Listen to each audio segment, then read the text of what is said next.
Dagon by HP Lovecraft. I am writing this under an appreciable mental strain, since by tonight I shall be no more. Penniless, and at the end of my supply of the drug which alone makes life endurable, I can bear the torture no longer, and shall cast myself from this garret window into the squalid street below. Do not think from my slavery to morphine that I am a weakling or a degenerate. When you have read these hastily scrawled pages, you may guess, though never fully realize, why it is that I must have forgetfulness or death. It was in one of the most open and least frequented parts of the broad Pacific that the packet of which I was supercargo fell a victim to the German sea raider. The Great War was then at its very beginning, and the ocean forces of the Hun had not completely sunk to their later degradation, so that our vessel was made a legitimate prize, whilst we of her crew were treated with all the fairness and consideration due us as naval prisoners. So liberal, indeed, was the discipline of our captors, that 5 days after we were taken, I managed to escape alone in a small boat with water and provisions for a good length of time. When I finally found myself adrift and free, I had but little idea of my surroundings. Never a competent navigator, I could only guess vaguely by the sun and stars that I was somewhat south of the equator.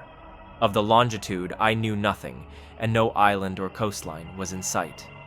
The weather kept fair, and for uncounted days, I drifted aimlessly beneath the scorching sun, waiting either for some passing ship or to be cast on the shores of some habitable land. But neither ship nor land appeared, and I began to despair in my solitude upon the heaving vastnesses of unbroken blue. The change happened whilst I slept. Its details I shall never know, for my slumber, though troubled and dream-infested, was continuous. When at last I awaked, it was to discover myself half sucked into a slimy expanse of hellish black mire, which extended about me in monotonous undulations as far as I could see, and in which my boat lay grounded some distance away.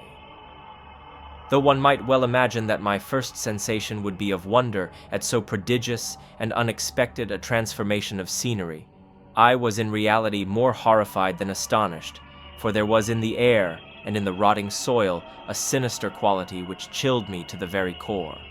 The region was putrid with the carcasses of decaying fish and of other less describable things which I saw protruding from the nasty mud of the unending plain. Perhaps I should not hope to convey in mere words the unutterable hideousness that can dwell in absolute silence and barren immensity. There was nothing within hearing, and nothing in sight save a vast reach of black slime. Yet the very completeness of the stillness and the homogeneity of the landscape oppressed me with a nauseating fear. The sun was blazing down from a sky which seemed to me almost black in its cloudless cruelty, as though reflecting the inky marsh beneath my feet.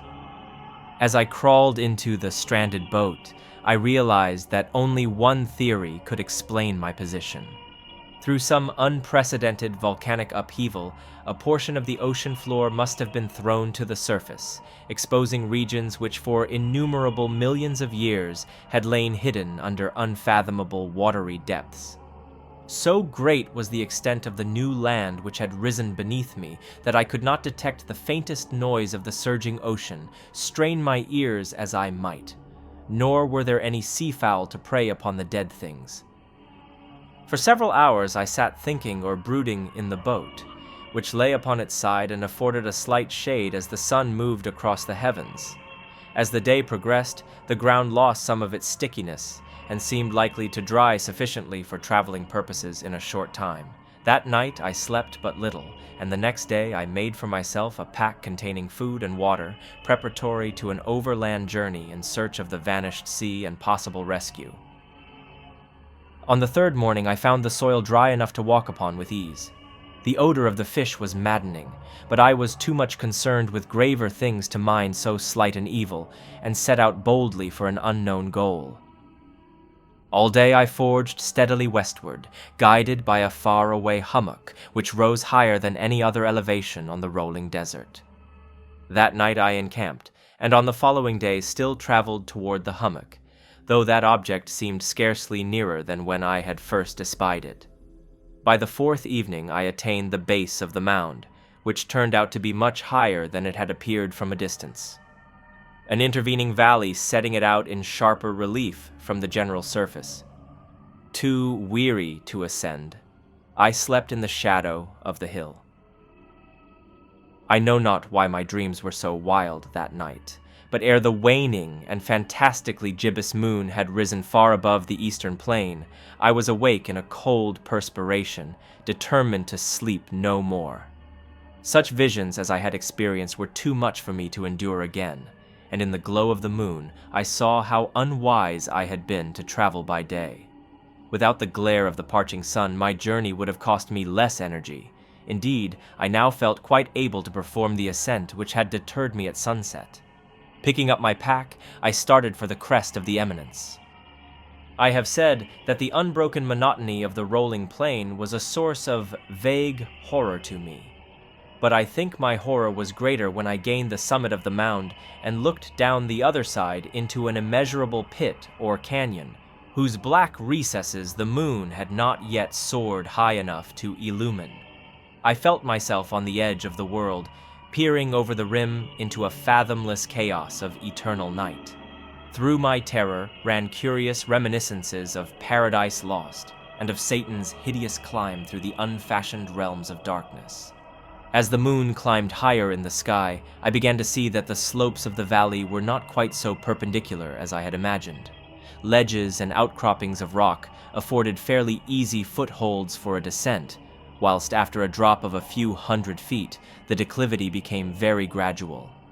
Urged on by an impulse which I cannot definitely analyze, I scrambled with difficulty down the rocks and stood on the gentler slope beneath, gazing into the Stygian deeps where no light had yet penetrated. All at once my attention was captured by a vast and singular object on the opposite slope, which rose steeply about 100 yards ahead of me, an object that gleamed whitely in the newly bestowed rays of the ascending moon.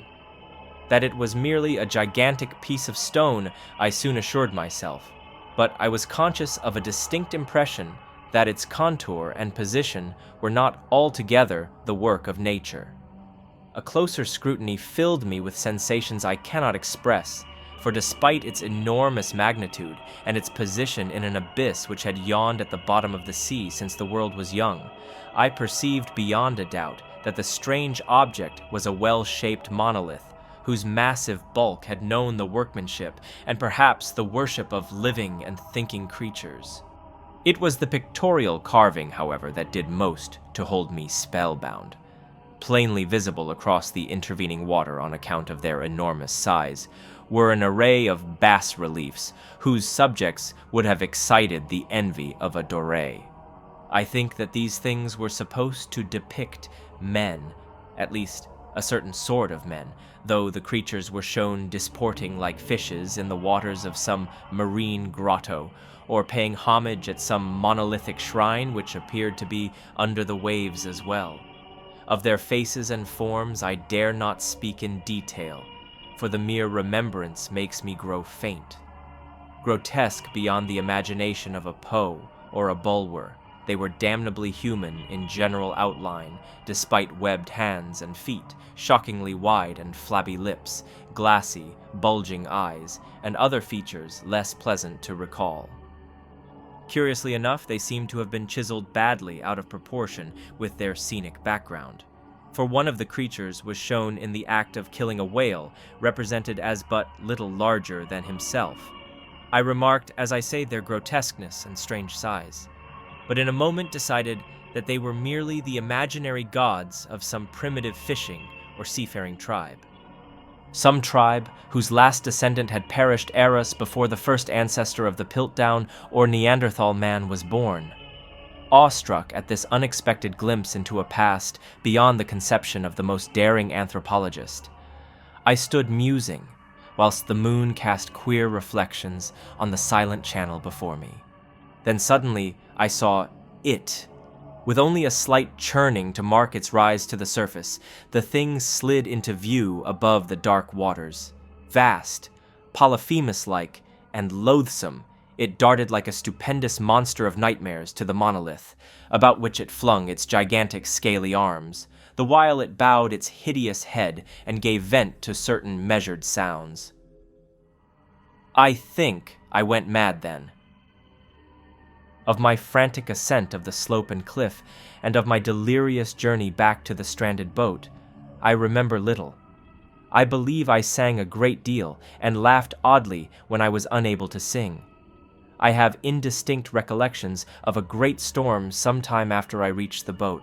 At any rate, I know that I heard peals of thunder and other tones which nature utters only in her wildest moods. When I came out of the shadows, I was in a San Francisco hospital, brought thither by the captain of the American ship, which had picked up my boat in mid-ocean. In my delirium, I had said much, but found that my words had been given scant attention. Of any land upheaval in the Pacific, my rescuers knew nothing, nor did I deem it necessary to insist upon a thing which I knew they could not believe. Once I sought out a celebrated ethnologist and amused him with peculiar questions regarding the ancient Philistine legend of Dagon, the fish god, but soon perceiving that he was hopelessly conventional, I did not press my inquiries. It is at night, especially when the moon is gibbous and waning, that I see the thing. I tried morphine, but the drug has given only transient surcease, and has drawn me into its clutches as a hopeless slave. So now I am to end it all, having written a full account for the information or the contemptuous amusement of my fellow men. Often I ask myself if it could not all have been a pure phantasm, a mere freak of fever, as I lay sun-stricken and raving in the open boat after my escape from the German man-of-war. This I ask myself, but ever does there come before me a hideously vivid vision in reply. I cannot think of the deep sea without shuddering at the nameless things that may at this very moment be crawling and floundering on its slimy bed, worshipping their ancient stone idols and carving their own detestable likenesses on submarine obelisks of water-soaked granite. I dream of a day when they may rise above the billows to drag down in their reeking talons the remnants of puny, war-exhausted mankind, of a day when the land shall sink and the dark ocean floor shall ascend amidst universal pandemonium. The end is near. I hear a noise at the door, as of some immense slippery body lumbering against it. It shall not find me. God, that hand. The window! The window!